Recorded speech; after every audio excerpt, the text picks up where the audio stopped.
Boa noite a todos, que a paz do Mestre nos envolva e que tenhamos uma noite proveitosa. Deixa para a próxima. Muita gente falou isso essa noite. Tá frio. Tem jogo da Copa? Ah, preguicinha, né? Na próxima, eu vou. Então, parabéns a todos por não ter deixado para a próxima.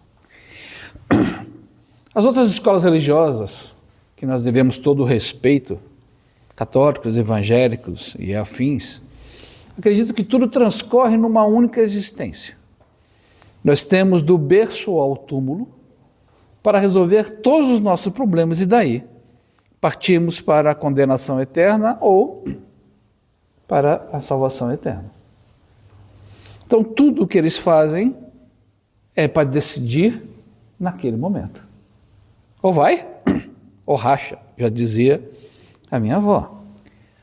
Mas esse tipo de crença numa única existência traz um probleminha. Qual o probleminha?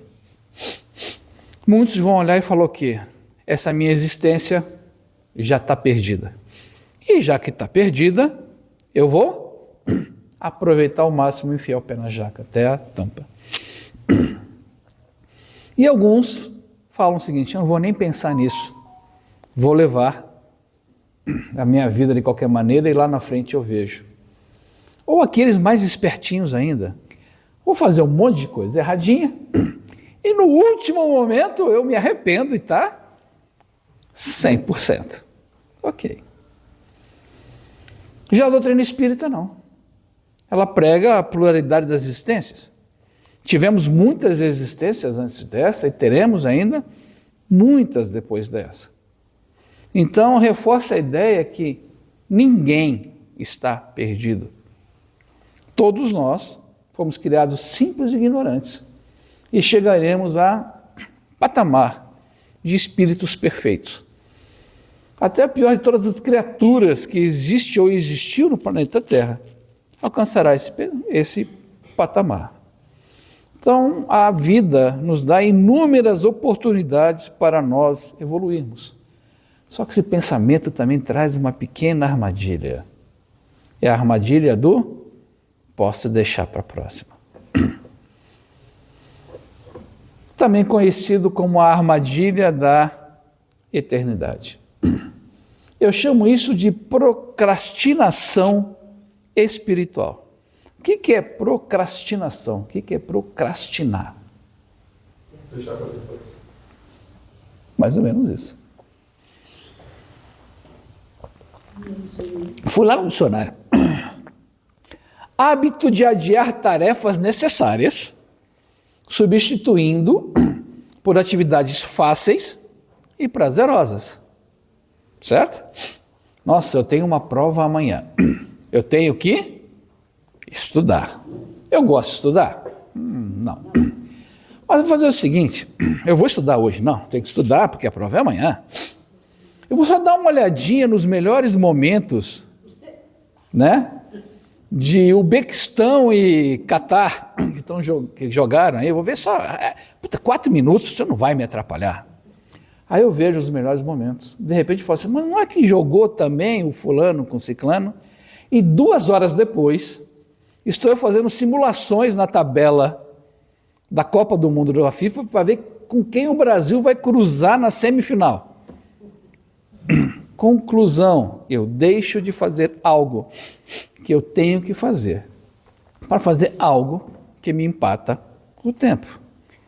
Isso, ou seja, nós transferimos a nossa responsabilidade atual para um futuro que sempre será incerto. Isso eu chamo o risco do amanhã. A atual existência nossa, hoje, ela foi planejada. Todo mundo aqui recebeu o que nós chamamos de planejamento reencarnatório. Quem quiser conhecer mais sobre planejamento reencarnatório, vai ler no livro, qual é o livro, Marina? No capítulo 13? Missionários. A Marina é o nosso cartório ambulante, hein? Então, no Missionários, certo? Capítulo 13, se eu não me engano. reencarnação de Segismundo. Ele vai dar com detalhes o planejamento desse espírito que reencarnou naquela ocasião.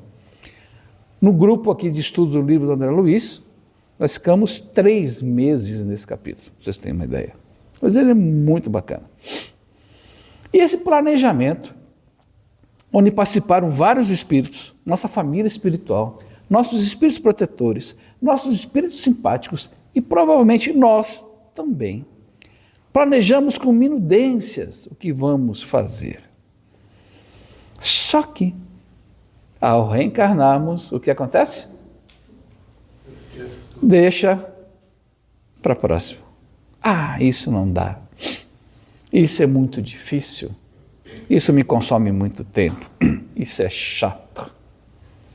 E esquecemos que hoje nós dispomos das ferramentas exatas que precisamos para evoluir. A nossa vida não é aleatória, a nossa vida não é um caos. A nossa família é aquela que nós precisamos hoje, inclusive cunhadas. Eu fui um menino mau em outras encarnações.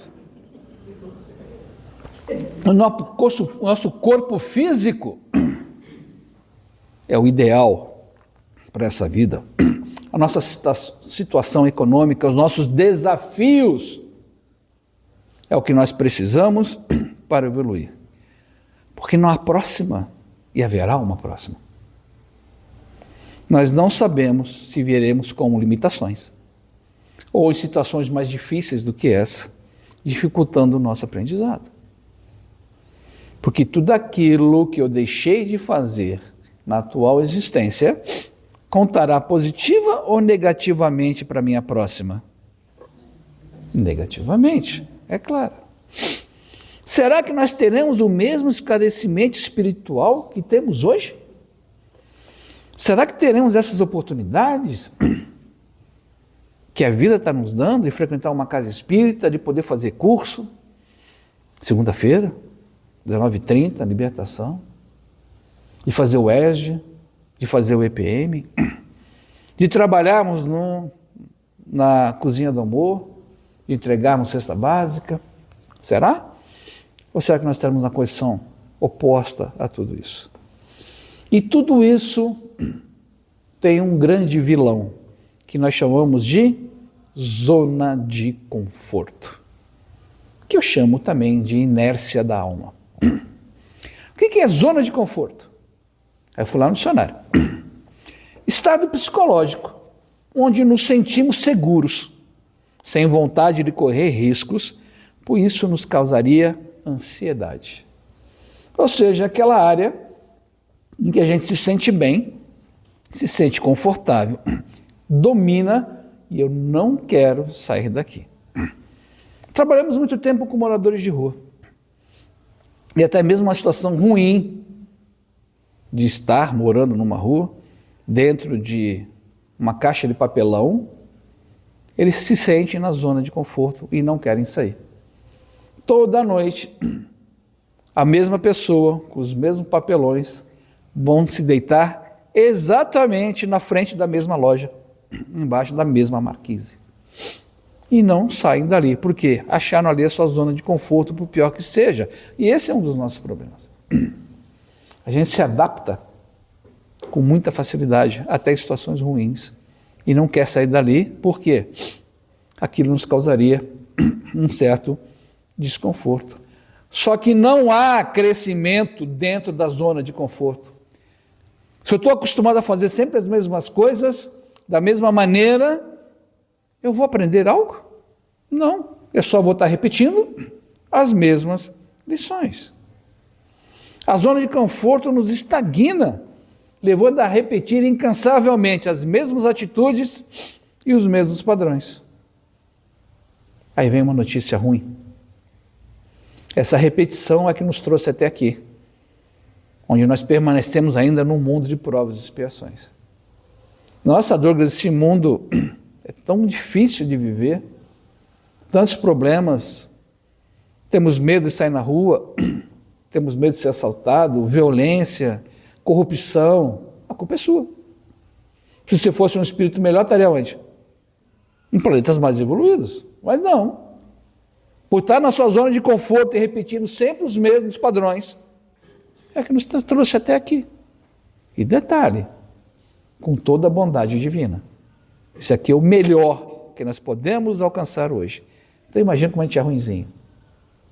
Ah, Douglas, eu vou na outra escola religiosa, porque elas falam bem. Né? Fala que eu sou filho de Deus, que eu vou conseguir prosperidade, que eu vou alcançar a salvação. Aqui não. Aqui você vai encarar a dura realidade. Você precisa melhorar e precisa melhorar agora.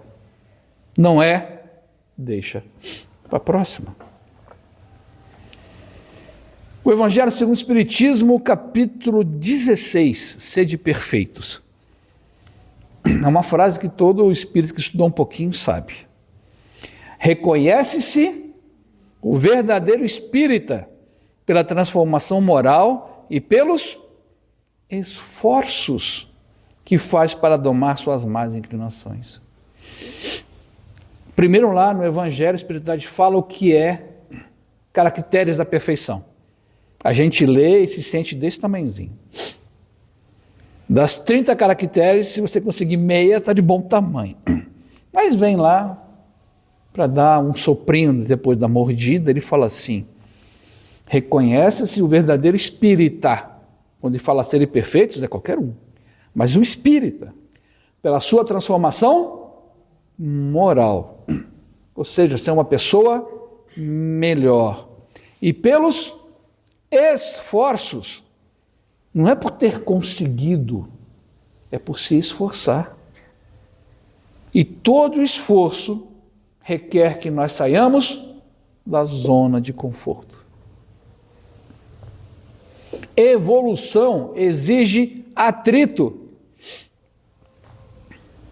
Exige que nós façamos coisas que não estamos acostumados a fazer, a tomar atitudes que não estamos acostumados a fazer. É lutar intensamente contra nós mesmos. Ah, Deus me criou assim. Não, Deus não te criou assim. Deus te criou para ser feliz, espírito perfeito, te deu todas as ferramentas, todas as bases, todos os apoios. E o que você fez com isso? Deixa para a próxima. Na próxima eu faço. Evolução exige desconforto. Exige contra-vontade. Muitas vezes a evolução exige caminhar sozinho. Apesar de todo o apoio da espiritualidade, muitas vezes nós temos que caminhar sozinhos. Tomar as nossas decisões. Meu marido, minha esposa, minha filha, minha cunhada, minha sogra. Faça, independente dos outros. Porque cada um tem a sua evolução própria. Por mais que eu ame Dona Cleide, eu não posso fazê-la evoluir. Eu posso ajudá-la, mas a evolução é dela e vice-versa. Ela tem que correr atrás do prejuízo dela, eu tenho que correr atrás do meu prejuízo, a gente se apoiando, mas a evolução é individual. Evolução exige ação. Como dizia a minha avó, de boa intenção, o inferno está cheio. É isso? Isso é coisa dos velhos, né? A molecada nem sabe o que quer dizer isso daí. E sua boa intenção não adianta. Eu lembro de uma vez que estava vendo um conto lá, e um grupo estava reunido, espíritas, para fazer um trabalho contra pessoas, a favor de pessoas carentes. Todo mundo entusiasmado, cheio de planos, o caramba 4. Nessa hora bateu um necessitado, exatamente na porta dele, falou assim, eu estou precisando. Eles falaram assim, no momento a gente não pode te atender, nós estamos numa reunião, estamos discutindo.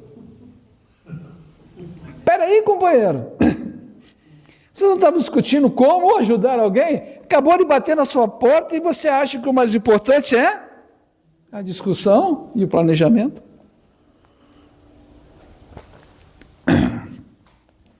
Quem nunca ouviu a frase, se melhorar, estraga. Tudo bem aí? Não, se melhorar, estraga. Não, meu amigo. Não é assim. E sabe por que a gente não evolui? Porque sempre nós estamos procurando as condições ideais. Como eu estou falando muito da minha avó, ela falava para mim o seguinte: eu sou o primeiro neto, o primeiro filho da família muito pequena, e ela falava assim: nossa, eu só quero morrer depois que eu ver o Douglas formado. Eu me formei. Ela: agora eu só quero morrer depois que eu ver o Douglas casar. E eu casei. Agora eu só quero morrer quando o Douglas tiver filho. E eu tive.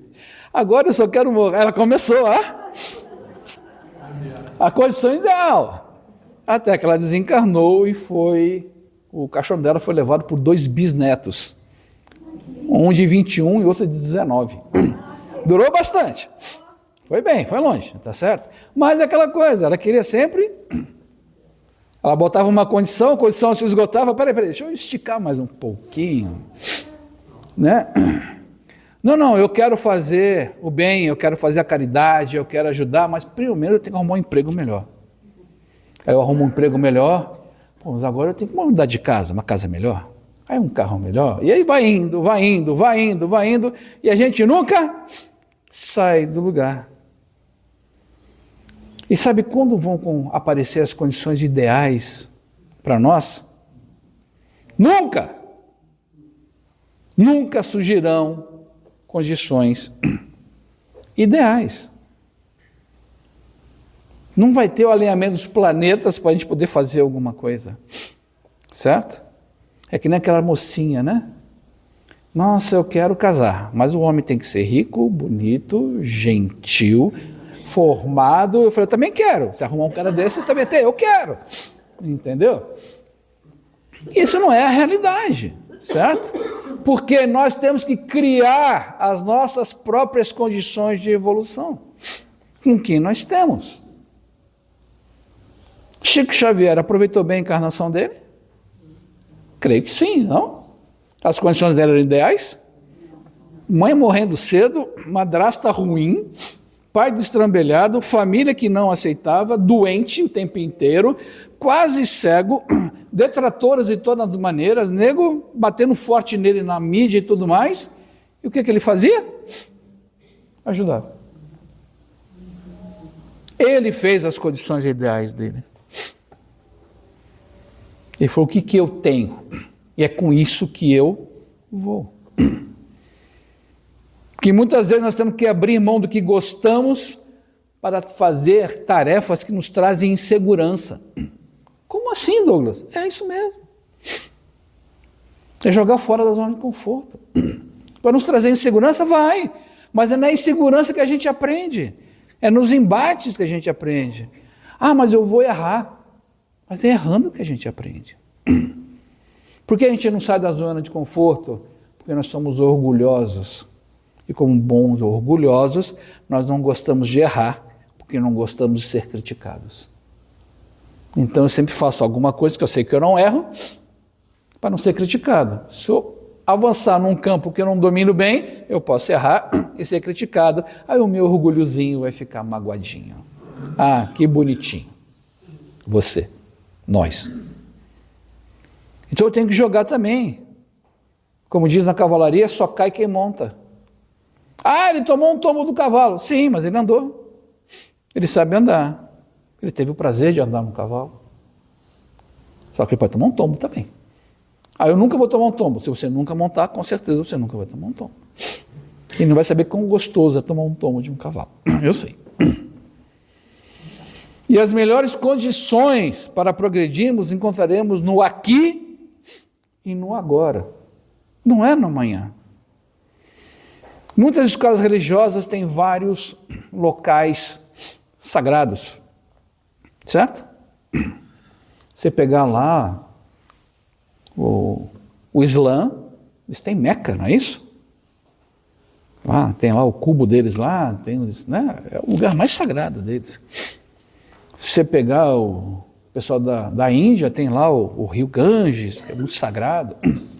Se você pegar aqui em São Paulo, Basílica Nossa Senhora Aparecida, extremamente sagrada. Cada um tem seus lugares sagrados. O Espiritismo tem lugares sagrados?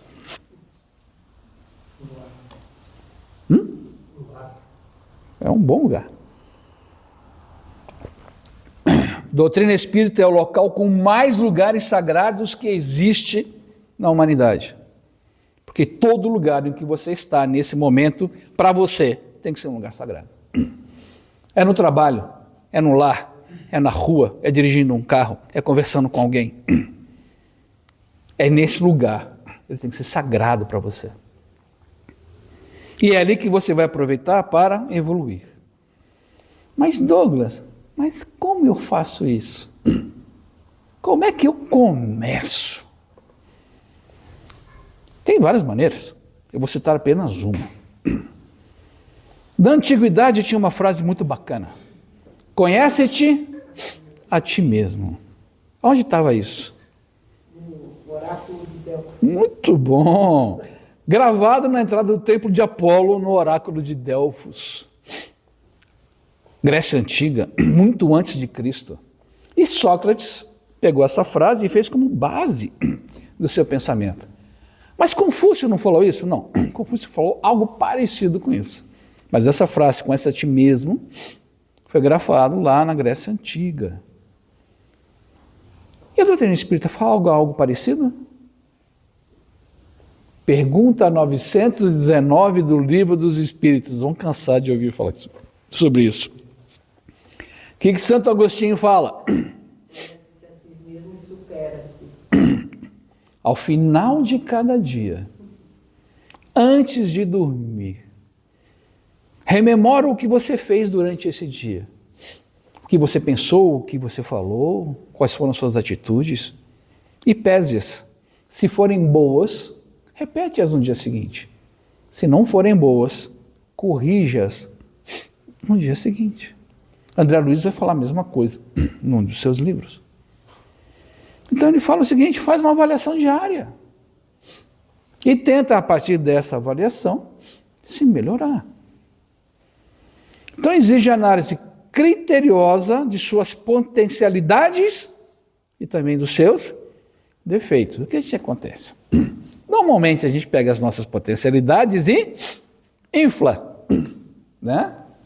Mas os nossos defeitos, o que a gente faz com eles? Às vezes nem esconde, mas a gente dá desculpas. Mas dá desculpas, né? Ah, eu sou assim porque Deus me fez assim, eu sou assim porque a minha criação foi assim, eu sou assim porque o meu patrão é assim, eu sou assim porque o governo é assim. E a gente consegue fazer o quê? Desculpas, né? É aquele cara que você está parado no trânsito, lá da Fernão Dias, e passa um cara pelo acostamento. Aí, olha só, que coisa horrível. De repente você está andando pelo acostamento. Mas eu estou andando porque eu tenho um problema, eu estou com uma pressa, né? Eu tenho que dar palestra no centro espírita. Mas você não deu a mesma desculpa para aquele outro ali. O conhece a ti mesmo é a base para a mudança.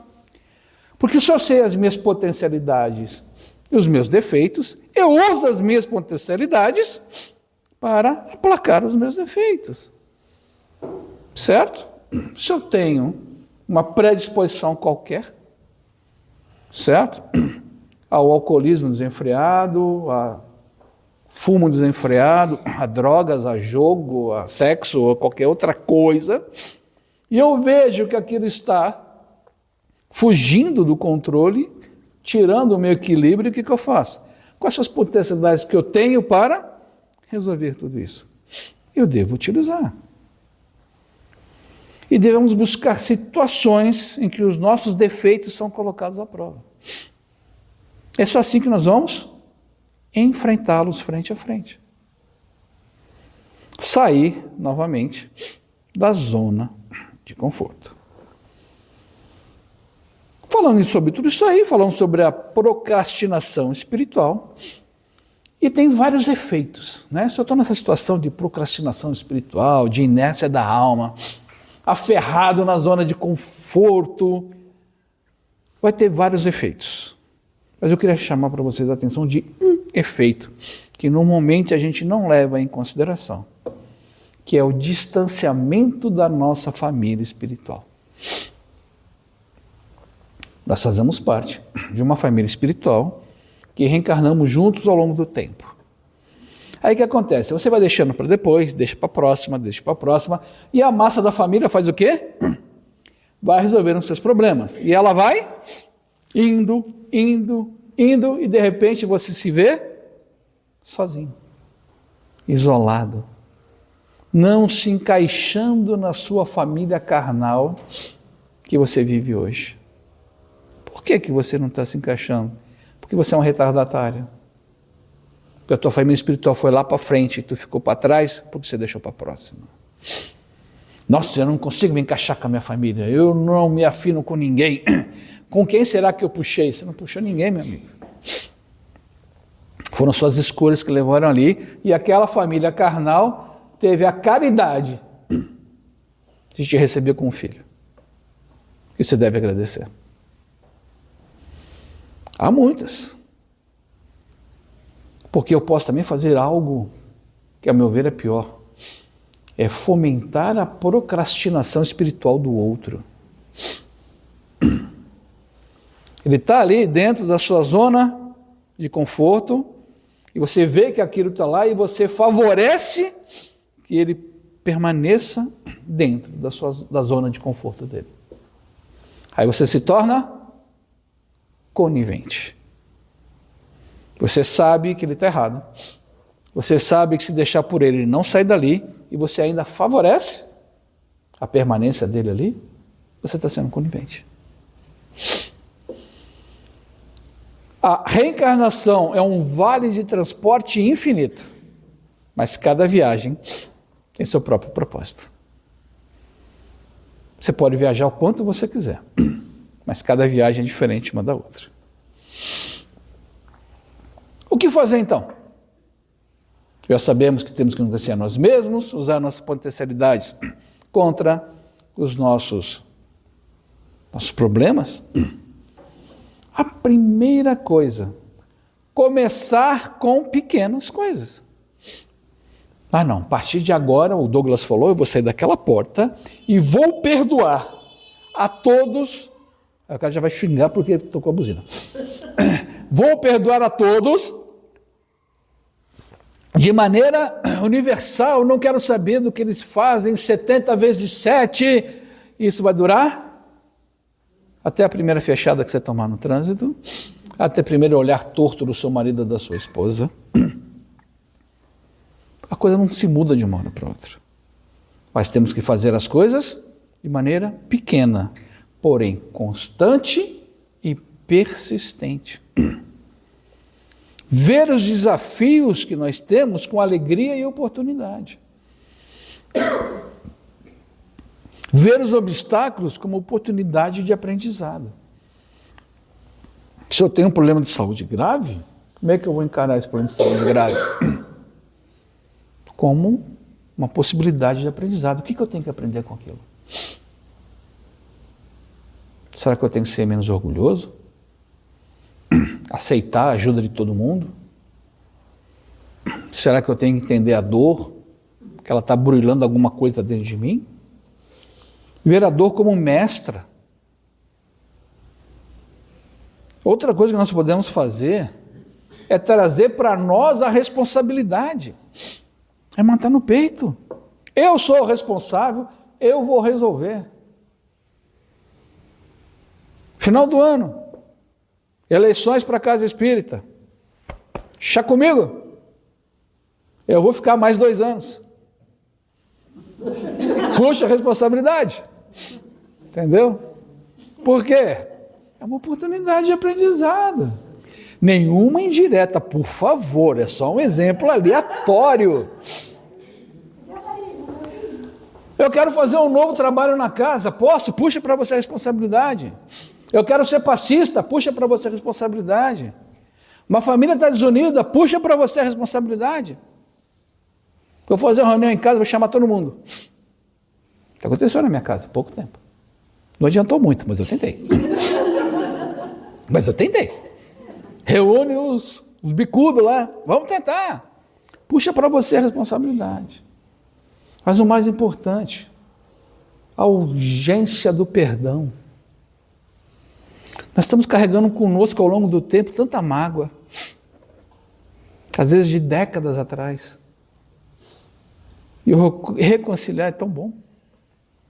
Ninguém é perfeito, se ninguém é perfeito, como é que nós vamos condenar o outro? A gente pode julgar? Não, né? Claro que pode. Jesus já julgou alguém? Como julgou? Vós sois hipócritas, túmulos caiados de branco, bonitos por fora e podres por dentro. Se isso aí não é julgamento, pelo amor de Deus, eu não sei o que é. A mulher que era adúltera, mestre, ela adulterou. Aí ele mandou lá, quem atira a primeira pedra, a pessoa foi embora. Mulher, onde estão os teus? Aqueles que te condenavam foram embora, Senhor. Eu também não te condeno. Mas, se Jesus parasse, eu também não te condeno, eu ia achar que Jesus estava errado. Mas, logicamente, ele não vai errar. Mas, vai e não peques mais. O que ele falou para ela? Você errou. Ele julgou, claro que julga. Nós julgamos hoje se eu vim aqui ou não. A gente julgou qual é a roupa que eu ia usar. Eu falei, eu vou usar uma blusa, hoje está friozinho. Por sinal, tirem foto e coloquem no jornal, porque isso aqui é difícil acontecer. Entendeu? É importante, então, se a gente não pode condenar, julgar a gente pode, mas não podemos condenar, porque também nós somos passíveis de condenação, por que não a urgência do perdão? A imortalidade é estímulo à perfeição, mas muitas vezes também é um estímulo à preguiça. Deixa para a próxima. Nós não estamos sozinhos. Muita gente confia e torce por nós, aqui e do outro lado. E além disso, para fechar, arrematamos tudo isso com uma lei natural, que é lei de causa e efeito. Tudo que deixarmos de construirmos hoje se tornará débito ou carência amanhã. Se eu tenho planejado algo para essa encarnação e eu não faço, ele vira o quê? Débito para a próxima. Então faz. Mas o que eu tenho que fazer? Conhece a ti mesmo. E como é que eu começo? Pouquinha coisa, devagarzinho, todo dia. A construção de hoje pavimenta um caminho mais suave ou mais tortuoso no futuro. E a lei do progresso, que está no Livro dos Espíritos, parte 3ª, Leis Morais, capítulo 8º. O progresso é inevitável, mas a velocidade e os acidentes dependem da nossa vontade. Todo mundo vai chegar à perfeição. Uns mais rápido, outros mais devagar. E o meu computador acabou de apagar. Certo? O que eu faço agora? Improviso. Uns mais rápidos, outros mais devagar. Dependendo do quê? Das minhas atitudes. Do meu livre-arbítrio. Emmanuel, no seu livro Fonte Viva, ele vai falar que um dos maiores talismãs que um espírito tem é o tempo. E ele vai falar da importância do minuto. Ele fala se a cada minuto que nós vivemos, respirarmos, estivermos com a atenção em fazer o bem, fazer o certo e fazer o belo, nós estaremos no caminho certo, encurtando a nossa distância para a perfeição. Para fechar, então, eu deixo a seguinte frase: se não hoje, quando? Se não for você, quem? Obrigado pela paciência.